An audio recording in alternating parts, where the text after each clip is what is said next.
नमस्कार, मैं हूं आपके साथ मयंक। तो अलास्का में ट्रंप और पुतिन के बीच मुलाकात हो रही है, लेकिन इस मुलाकात से पहले एक बड़ी चर्चा हुई है रूस और ईरान के बीच। और जैसा एक्सपर्ट्स बताते हैं कि रूस और ईरान ने चर्चा करके एक बड़ा एजेंडा तैयार किया है कि मिडिल ईस्ट में ट्रंप जो नई चाल चल रहे हैं, नए दांव खेल रहे हैं, इसको मिलकर कैसे काटा जाए। अब ये ट्रंप की नई रणनीति क्या है, ट्रंप की नई चाल क्या है, वो समझने की जरूरत है।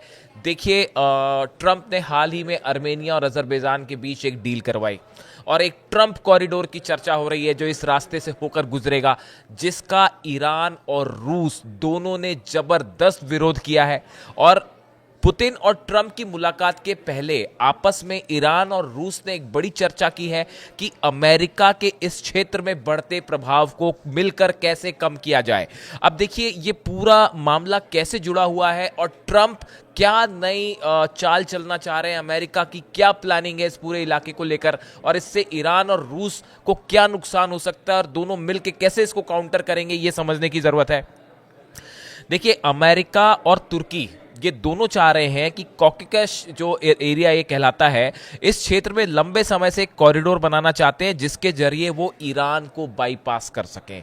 देखिए, अमेरिका की जो प्लानिंग है वो प्लानिंग ये है कि आर्मेनिया और अजरबैजान के पास से गुजरता हुआ ये जो कॉरिडोर है, ट्रंप कॉरिडोर जिसका नाम दिया जा रहा है, ये कॉरिडोर अगर बन जाता है तो इसका परिणाम ये होगा कि ईरान को बाईपास करके इस एरिया में व्यापार किया जा सकेगा। इस पूरे इलाके से ईरान का प्रभाव कम करने की कोशिश करना चाह रहा है अमेरिका। और ना सिर्फ ईरान बल्कि रूस के लिए भी एक बड़ा कंसर्न पैदा हो जाएगा। देखिए, सुप्रीम लीडर अली खामेनी साहब हैं, उनके सलाहकार हैं अकबर वेलियाती।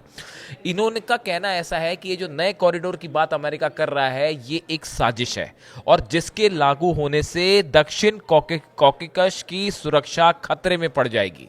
ये कहना है अली खामेनी साहब की जो सलाहकार हैं अकबर वेलियाती साहब का। ये जो है ये हर मुद्दे पर अली खामेनी साहब को एडवाइस करते हैं और इन्होंने कहा है कि ये पूरे इलाके की सुरक्षा खतरे में पड़ जाएगी अगर ये कॉरिडोर बनता है। उन्होंने इस योजना को एक असंभव विचार बताया है, कि इम्पॉसिबल बताया इस कॉरिडोर को, और चेतावनी दी है जो हमने पिछली बार भी कहा था कि अगर ये कॉरिडोर बनता है तो यहाँ जितने भी सैनिक होंगे हम उसको ग्रेवयार्ड बना देंगे, कब्रिस्तान बना देंगे।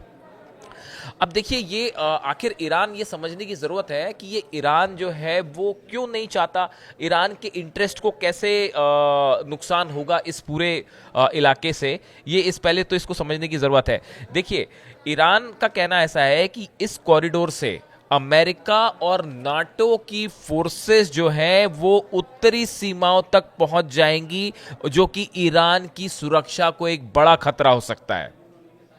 इसीलिए ईरान का ये कहना है कि ये एक साजिश है, अमेरिका की एक राजनीतिक साजिश है जिसका हर हाल में ईरान विरोध करेगा। देखिए, अगर ये रास्ता अगर बनता है, कॉरिडोर अगर ये बनता है और आर्मेनिया और अजरबैजान के बीच में जैसा ट्रंप चाहते हैं उस तरह की डील और उस तरह की प्लानिंग उनकी सफल होती है, तो ईरान की सीमा के काफ़ी करीब तक नाटो की फोर्स पहुंच सकती है। ये ईरान के लिए एक बड़ा चैलेंज होगा हमेशा के लिए, इसलिए ईरान इसका विरोध कर रहा है।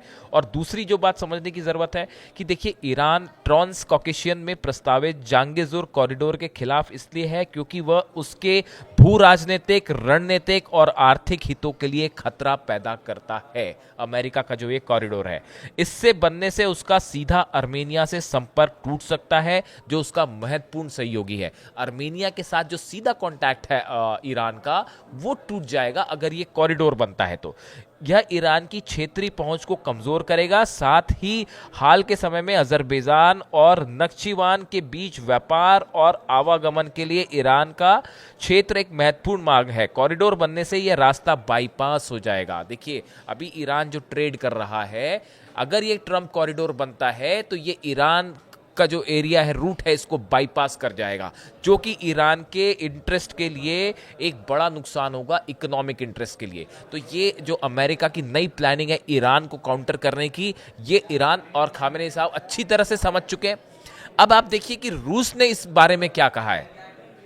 ईरान ने साफ कह दिया है कि अगर अगर आप ये कॉरिडोर बनाते हैं तो वहां पे जो फोर्सेस काम करेंगे उनका ग्रेवयार्ड बना देंगे, हम उसको कब्रिस्तान बना देंगे। ये ईरान की तरफ से साफ कहा गया। अब देखिए रूस का क्या बयान है, आप ध्यान से समझिए रूस क्या कहना चाह रहा है। रूस की विदेश मंत्रालय की प्रवक्ता जो है मारिया जाखारोवा, इन्होंने कहा है इस बात को नजरअंदाज नहीं किया जाना चाहिए कि ईरान के साथ अर्मेनिया की सीमा सुरक्षा रूसी सीमा रक्षक करते हैं। देखिए इनका कहना ऐसा है रूस का कि अर्मेनिया के साथ ईरान का जो बॉर्डर इलाका है यहां पे रशियन फोर्सेस भी मौजूद हैं, और आप अगर इस क्षेत्र में कुछ भी ऑल्टरेशन करता है अमेरिका तो ये रूस को भी एक प्रकार की चुनौती होगी। मॉस्को, आगे वो कह रही हैं, रशिया कह रहा है कि मॉस्को अर्मेनिया का पहले एक प्रमुख समर्थक हुआ करता था, उसका अभी भी वहां एक सैन्य अड्डा है। अमेरिका अर्मेनिया में रशिया का एक आर्मी का बेस है। हालांकि 2022 में शुरू हुए अपने यूक्रेन अभियान में फंसे होने के कारण उसने हालिया संघर्ष में हस्तक्षेप नहीं किया था। देखिए रूस का कहना है कि भाई हम यूक्रेन से हमारी जंग चल रही थी, इसलिए हमने अर्मेनिया अजरबैजान के बीच जो युद्ध हुआ हमने इसमें हस्तक्षेप नहीं किया। इसने अर्मेनिया और रूस के साथ संबंधों में तनाव पैदा किया है, जिससे येरेवन का झुकाव पश्चिम की ओर बढ़ रहा है। देखिए रूस ये कहना चाह रहा है कि जिस तरह की चाल अमेरिका या पश्चिमी देशों ने यूक्रेन को लेकर चली, कि ये कहा गया कि भाई यूक्रेन जो है वो नाटो में शामिल होना चाहता है, नाटो कंट्रीज का सदस्य बनना चाहता है। अब अर्मेनिया को लेकर भी इस तरह की कोशिश अमेरिका की तरफ से हो रही है। ये इशारा कर रहा है रूस कि देखिए यूक्रेन वॉर को एक तरफ खत्म करने के लिए आप बैठक कर रहे हैं, और दूसरी तरफ आप अर्मेनिया वाला जो इलाका है यहां पे अपनी इसको नाटो फोर्सेस की रीच में लाना चाहते हो, अपनी फोर्सेस की जो दखल है वो यहां तक पहुंचाना चाहते हो, और अर्मेनिया को आप रूस से दूर करना चाहते हो, ईरान से आप दूर करना चाहते हो। इस पूरे एरिया में आप एक यूक्रेन वाले हालात फिर से बनाना चाहते हो, ऐसा कहना है रूस का। यानी आप देखिए जो चाल रूस में यूक्रेन को लेकर वेस्ट ने और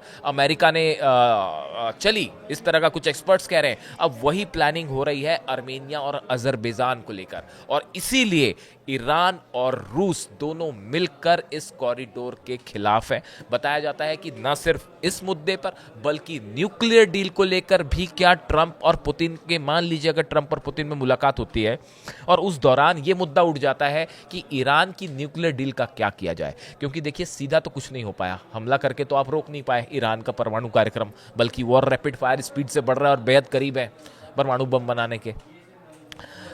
अगर ये मुद्दा अमेरिका उठाता है रूस के साथ तो फिर रूस का क्या जवाब होगा, इसको लेकर भी बताया जाता है कि रूस और ईरान के बीच डिटेल में चर्चा हुई है कि ट्रंप के सामने रशिया ने क्या स्टैंड रखना है, अजरबैजान अर्मेनिया वाला जो प्लानिंग है अमेरिका की, इसको कैसे कैंसिल किया जाए, इसको लेकर रूस में और ईरान में लंबी अधिकारियों के बीच चर्चा हुई है और पूरी स्ट्रैटेजी तैयार की गई है कि कैसे इस पूरे एरिया में अमेरिका के बढ़ते हुए दखल को रोकना है। अब सबकी नजर है ट्रंप और पुतिन की मुलाकात पे, जिसका नतीजा क्या निकल के आता है, क्या न्यूक्लियर डील पर कोई बात होती है, क्या ट्रंप एडमिनिस्ट्रेशन के द्वारा कोई नई बात रखी जाती है पुतिन के सामने ईरान को लेकर, क्योंकि बड़े सारे एक्सपर्ट्स का दावा है कि देखिए यूक्रेन के साथ तो जंग खत्म करना एक चुनौती है ही, लेकिन उससे मुश्किल काम है ईरान के न्यूक्लियर प्रोग्राम पर रोक लगाना, जिसके लिए ईरान कतई तैयार नहीं है। ईरान किसी सूरत में न्यूक्लियर एनरिचमेंट प्रोग्राम नहीं रोकेगा। आप ईरान के जितने बड़े अधिकारी हैं, चाहे खामेनी साहब के जितने सलाहकार हैं, वेलियाती साहब को ले लीजिए या बाकी के भी जो भी अब्बास अरागची साहब विदेश मंत्री, इनका बयान देख लीजिए, जो इनकी विदेश मंत्रालय के प्रवक्ता हैं घाई, इनका आप बयान देख लीजिए, सबने साफ कर दिया है कि इस पूरे इलाके में अमेरिका को अपना प्रभाव नहीं बढ़ाने दिया जाएगा और ऐसा कोई पॉलिटिकल चेंज करने नहीं इजाज़त दी जाएगी जिससे ईरान के इंटरेस्ट को नुकसान हो। यानी ईरान और रूस अब मिलकर अमेरिका की रणनीति का मुकाबला करने को तैयार है। अब देखते हैं ट्रंप और पुतिन की मुलाकात में क्या निकल के आता है। जो भी निकल के आएगा आप तक पहुंचाएंगे। Thank you so much.